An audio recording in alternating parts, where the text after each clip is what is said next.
هذا هو المنكب. هذا المنكب يكون في المنكب. النبي صلى الله عليه وسلم يقول حاذوا بين المناكب، يعني كتفك يكون بكتف أخيك، وقدمك تكون بقدم أخيك.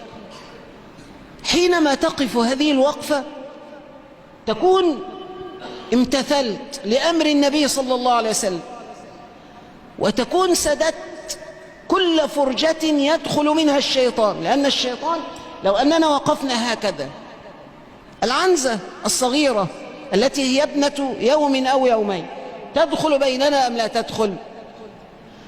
تدخل، الشيطان يدخل. فإذا ما سدت تلك الفرجة وكنت هكذا لا يدخل الشيطان بينك وبين أخيك. فقارن بين صلاتين: صلاة يلعب الشيطان فيها بين الصفوف، وصلاة لا يستطيع الشيطان أن يخترق صفا من الصفوف.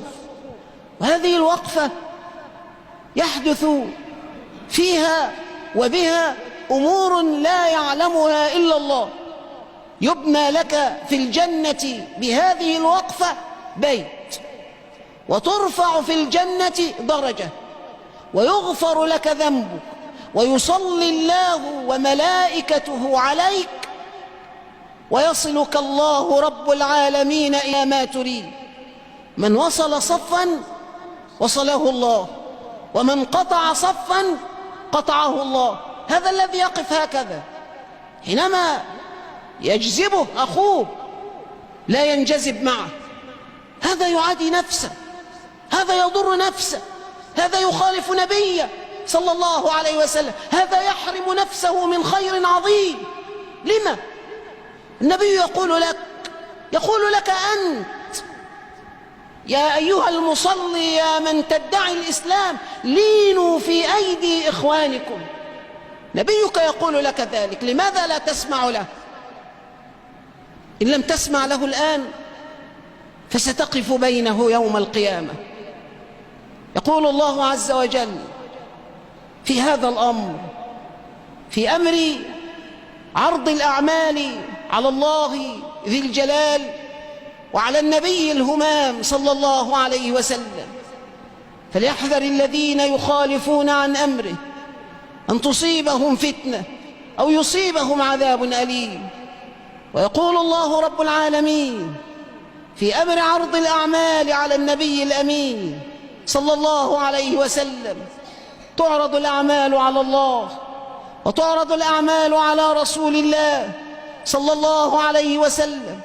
فما يكون موقف المرء حينما يقف النبي ينظر في صحيفته فيجد مخالفة لأمره ويجد بعدا عن سنته، هذا يرضيه أم يغضبه؟ هذا ما يحبه أو ما يكرهه؟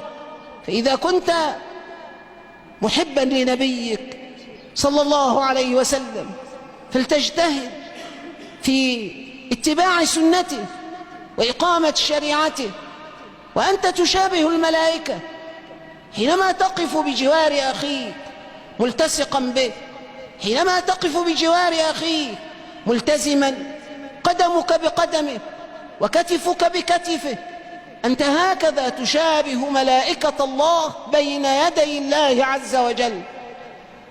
فعلينا عباد الله أن نتمسك بهديه، فهو خير الهدي هدي نبينا محمد صلى الله عليه وعلى آله وسلم.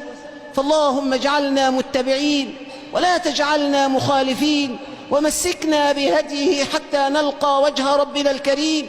وصلى الله وسلم على نبينا محمد صلى الله عليه وعلى آله وسلم.